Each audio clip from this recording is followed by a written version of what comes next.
eles voltarão com mais. Sim, disse Billy. E desta vez, estaremos prontos. Houve um longo silêncio, quebrado apenas pelo estalo do fogo. Sofia foi a primeira a concordar. Então lutamos.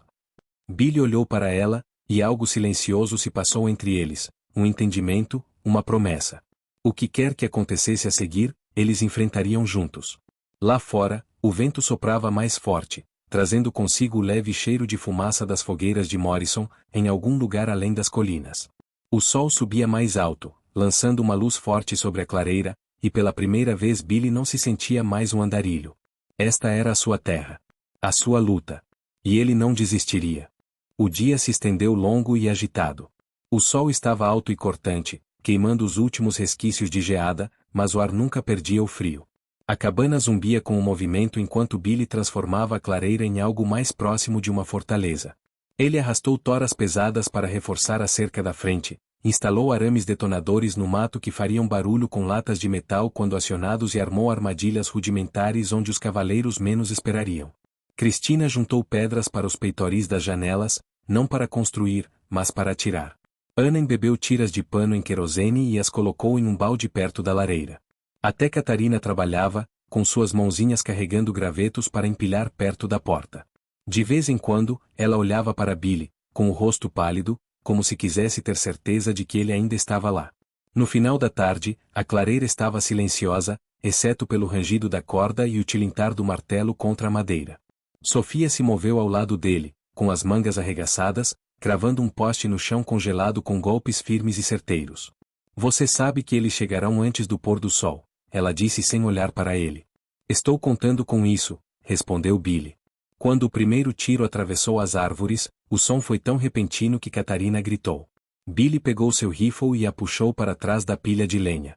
Cavaleiros irromperam pela fileira de árvores, 3 deles desta vez, não 5, e avançaram pela clareira. O arame de disparo estalou, latas caíram no chão e os cavalos se assustaram, empinando-se. Billy atirou uma vez, atingindo o chão perto das botas do cavaleiro da frente. Volte, ele gritou. Um dos homens ergueu a pistola e atirou em direção à cabana. O tiro atravessou uma janela, espalhando estilhaços. Cristina se abaixou e soltou um rosnado de raiva. Billy não esperou. Atirou novamente, desta vez no chapéu do homem, fazendo-o girar para longe da cabeça. O cavaleiro praguejou, girou o cavalo e os 3 recuaram tão rápido quanto vieram, desaparecendo em meio às árvores. A clareira ficou silenciosa novamente, exceto pelo ofegar forte dos cavalos e pela respiração das mulheres. Billy abaixou o rifle lentamente. Suas mãos estavam firmes, mas seu coração batia forte contra as costelas. Eles estavam nos testando, disse ele, sério. Da próxima vez, não vão atirar só na casa. Vão mirar na gente. Os olhos de Catarina estavam arregalados, mas ela endireitou os ombros. Então atiramos de volta. Billy olhou para Sofia, para sua surpresa, ela assentiu. Ela tem razão, disse Sofia. Se Morrison acha que vamos desistir, ele vai continuar vindo até não sobrar nada para levar. Billy olhou para todas elas, aquelas mulheres que antes eram estranhas, agora estavam paradas como soldados esperando ordens. Tudo bem, disse ele finalmente. Amanhã terminamos o que começamos. Se eles querem este lugar, terão que atravessar o inferno para consegui-lo. O fogo ardia mais alto naquela noite. Ninguém tocava música. Ninguém rezava em voz alta. Eles apenas sentavam sob a luz bruxuleante, esperando o próximo movimento, esperando a luta que estava por vir. E em algum lugar no escuro, além das colinas, Morrison também esperava. O ataque ocorreu pouco antes do amanhecer. Billy passou metade da noite acordado, sentado na varanda com o rifle no colo, ouvindo o vento.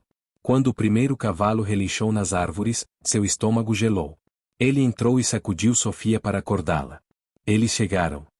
Ninguém precisava ser avisado 2 vezes. As mulheres se moviam rapidamente, cada uma ocupando seu lugar como se tivessem praticado por semanas em vez de horas. Ana acendeu as lanternas e colocou os panos encharcados perto da porta. Cristina agachou-se perto da janela com um punhado de pedras. Catarina agarrou-se à cabra, sussurrando-lhe para ficar quieta. Billy se posicionou perto da porta. Sofia estava bem ao lado dele, com a pistola na mão. O primeiro cavaleiro irrompeu das árvores como uma sombra, seguido por mais 3, depois 5, uma dúzia inteira desta vez, suas tochas queimando como estrelas furiosas. Morrison cavalgava na frente, seu casaco esvoaçando atrás dele como uma bandeira negra. Ele não se deu ao trabalho de cumprimentá-lo. Última chance, Monroe, gritou, sua voz cortando o amanhecer. Saia e deixe as mulheres. Você ainda pode sair vivo. Billy ergueu o rifle. Você vai ter que me matar primeiro. Morrison deu um sorriso fraco. Com prazer. O primeiro tiro veio dos cavaleiros, vidro estilhaçado, madeira lascada. Billy revidou, atingindo um homem no ombro e o fazendo cair da cela. A clareira se transformou em caos. Christina atirou uma pedra, atingindo outro cavaleiro em cheio na têmpora. Ana pegou um dos panos de querosene, acendeu-o e jogou-o porta afora.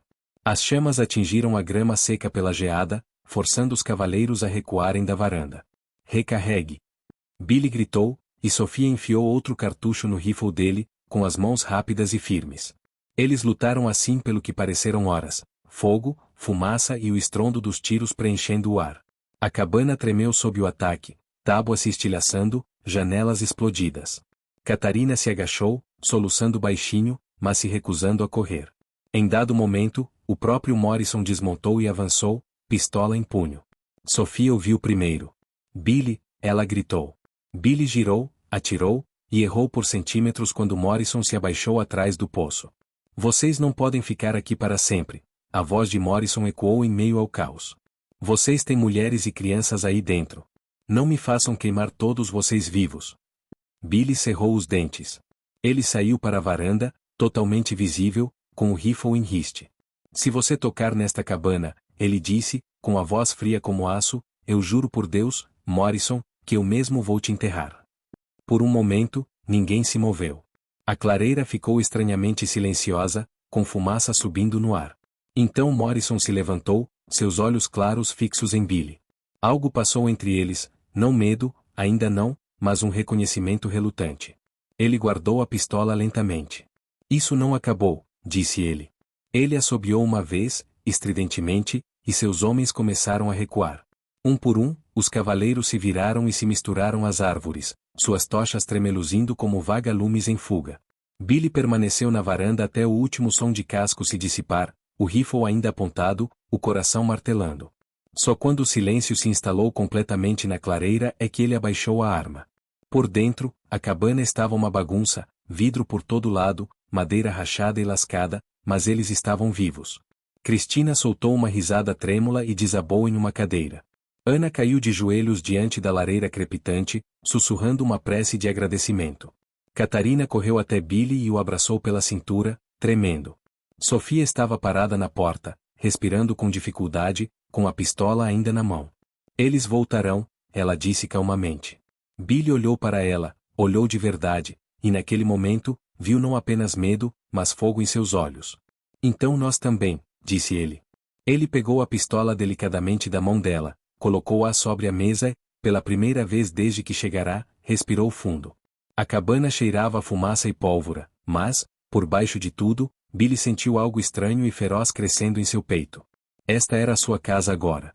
Estas eram as suas pessoas. E se Morrison queria uma guerra, ele tinha acabado de encontrar uma.